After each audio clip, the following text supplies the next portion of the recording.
அண்ணன் தண்ணி புழங்கக்கூடாதுன்னு இன்னைக்கு சொல்லிட்டீங்களே செங்கோட்டையனை. செங்கோட்டையன்கிட்ட யாரும் அண்ணன் தண்ணி புழங்கக்கூடாதுன்னு கிராமத்தில் சொல்றது மாதிரி சொல்லிட்டு விட்டீங்களே. கொஞ்சம் யோசிச்சு பாருங்க. நம்ம கிட்ட இருந்தவங்களை எல்லாம் தள்ளி நிற்கிறாங்க.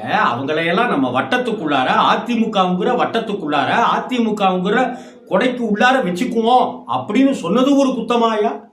இது ஒரு தேச விரோத செயலாயா?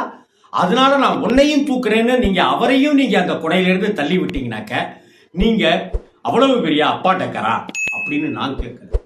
அதிமுக தொண்டர்கள் கேட்கிறாங்க. இதற்கெல்லாம் ஒரு கட்டத்தில் பார்த்தீங்கன்னாக்க இந்த அதிமுக அப்படிங்கிற கட்சி இன்னைக்கு அதிமுகவா தான் இருக்கு. என்னங்க உளறீங்களா போதையில? அதிமுக அதிமுகவே இருக்கு அப்படின்னு சொல்றீங்களே. ஆமா, அன்னைக்கு எம்ஜிஆருடைய அதிமுக, எம்ஜிஆருடைய அண்ணா திராவிட முன்னேற்ற கழகம், இன்னைக்கு எடப்பாடியை பொதுச்